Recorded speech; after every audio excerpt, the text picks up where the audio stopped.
Welcome back, everyone, to DRM News Podcast, episode 32. While some of you are probably waking up to a snow day surprise, we're taking a look at how freezing rain is causing some major disruptions across a surprisingly wide area. We're talking Northeast Ohio, Western Pennsylvania, and even parts of North Jersey. Yeah, it's pretty remarkable how this one weather phenomenon is impacting, such a geographically diverse region. And the real culprit here is freezing rain, which is leading to some seriously dangerous travel conditions. That's why we're seeing all these weather advisories and warnings popping up all over the place. So before we get into the specifics of, like who's closed and who's delayed, can you explain why freezing rain is so much more treacherous than just your average snowfall? Sure. Well, it all comes down to that thin layer of ice that forms when the rain falls on surfaces that are below freezing. It's often nearly invisible, especially on roads, and it completely eliminates that crucial traction that your tires need to be able to grip the pavement. So that makes it incredibly easy to lose control of your vehicle, even at low speeds. Okay, that makes sense. And we're not talking about light glaze here, right? Yeah. Our source from Western Pennsylvania is mentioning an ice storm warning specifically for the Laurel Highlands and Ridges. They're forecasting a potential for 0.25 to zero point 0.5 inches of ice accumulation. Wow, that's significant. To put that in perspective, even a quarter inch of ice can cause major power outages and bring down tree limbs. It's definitely a situation where caution is paramount. For sure. So let's dive into the impacts this is having, starting with the big one, school closures. It seems like every time I refresh my browser, another district is added to the list. We're seeing closures in Akron Public Schools, West Cuyahoga, Ashtabula area city schools. It's extensive. Yeah, and it's not just limited to K-12 schools. We're seeing colleges and universities impacted as well. Montclair State University in North Jersey, for instance, has announced delays. Wow, so this is impacting students of all ages. And it's not just full closures either, right? We're also seeing a lot of delays, which can make things even more complicated for parents and commuters alike. Exactly. Take Twinsburg City Schools in Ohio, for example. They've opted for a 2-hour delay. But those delays can create a real ripple effect. Parents have to scramble for childcare or rearrange their work schedules. It just throws a wrench into the entire morning routine. Speaking of throwing a wrench into things, our source from North Jersey has a list of closures and delays that seems to be growing by the minute. It's incredible how many institutions are affected. Yeah, what I find fascinating is the variety we're seeing on that list. It's not just your typical public schools. We're seeing closures and delays impacting everything from preschools to specialized institutions like County College of Morris and Essex County Tech. It really underscores how widespread the impact of this ice storm is. And it's not just schools, right? It seems like government offices are feeling the freeze as well. Absolutely. The North Jersey source also mentions that county and state offices are experiencing delays, including Bergen County offices, New Jersey state offices, and even the Motor Vehicle Commission. Oh no, not the dreaded DMV. So this isn't just about missing a day of school. It's affecting the workings of entire government agencies. It really puts into perspective how interconnected our systems are. It does. And it makes you wonder, what are people supposed to do with these unexpected disruptions to their day? If you can't go to school, can't get to work, and can't run errands, what options are left? That's a great question. I'm sure some are welcoming the unexpected day off, while others are probably feeling stressed of the logistical juggling act they're suddenly facing. It's definitely a mixed bag, Some folks might be looking at this as a chance to catch up on sleep, or, binge watch that show they've been meaning to get to, or just enjoy the slower pace for the day. That sounds pretty appealing, actually. A forced slowdown could be nice every once in a while. But I'm sure it's not all cozy vibes and relaxation. There are probably a lot of parents out there who are suddenly faced with the task of keeping their kids entertained at home. Oh, absolutely. I can practically hear the chorus of "I'm bored" echoing through households across these states right now. But, maybe this presents a unique opportunity for some quality family time. Right, dust off those board games. Build a pillow fort in the living room. Maybe even try out some new recipes in the kitchen.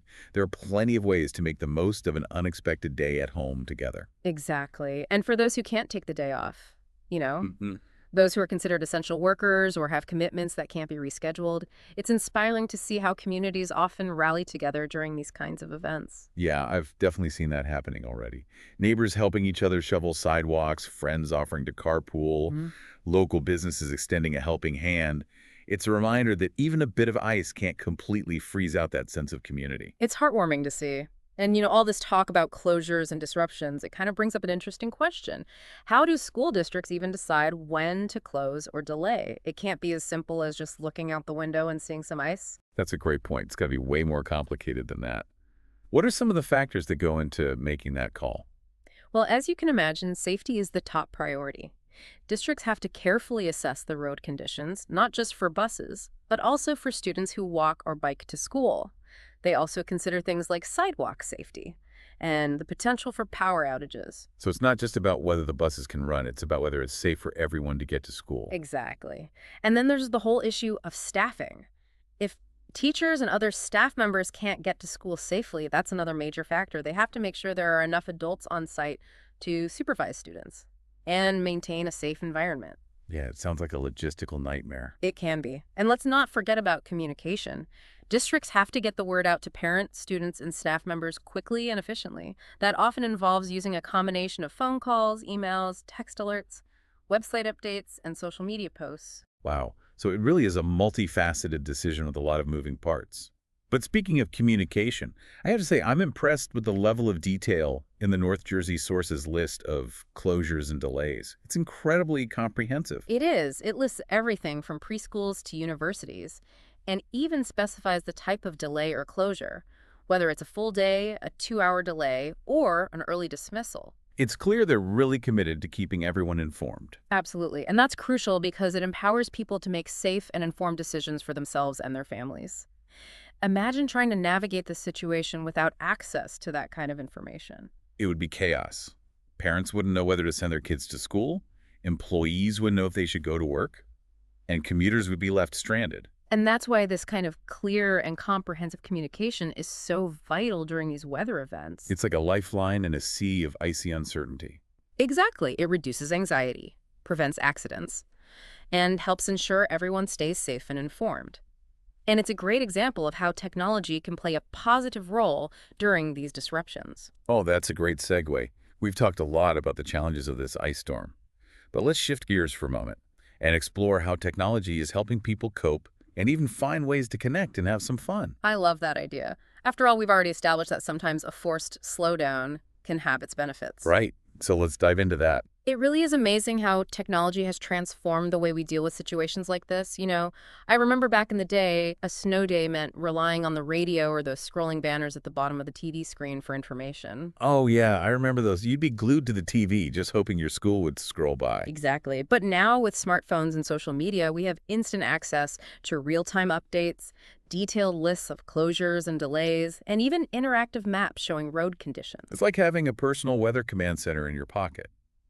And it's not just about staying informed, it's also about staying connected. Absolutely. Think about all the ways people are using technology to reach out to one another during this ice storm. You know, checking in on elderly neighbors via video calls, coordinating childcare with friends through messaging apps, sharing funny memes and stories on social media to lighten the mood. It's really heartwarming. It is. And speaking of social media, it's fascinating to see how people are using platforms like Twitter and Facebook to share their snow day experiences. Oh, definitely. There are some hilarious photos and videos out there. People building snowmen, having snowball fights, trying out crazy sledding contraptions. It's a reminder that even a bit of bad weather can bring out people's creativity and sense of fun. And let's not forget about the practical side of things. Social media is also a great way to find information about things like which businesses are open, where to get snow removal services, or even just to offer help to those who might need it.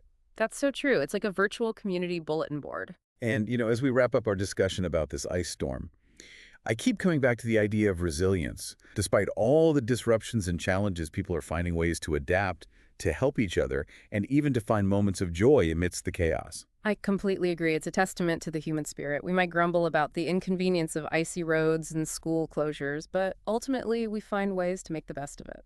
Well said, and I think that's a great note to end on. So to all our listeners out there, stay safe, stay warm, and remember, even a bit of ice Yeah. can't completely freeze out our sense of community and our ability to adapt and find joy in unexpected circumstances. Couldn't have said it better myself. Thanks for joining us, everyone.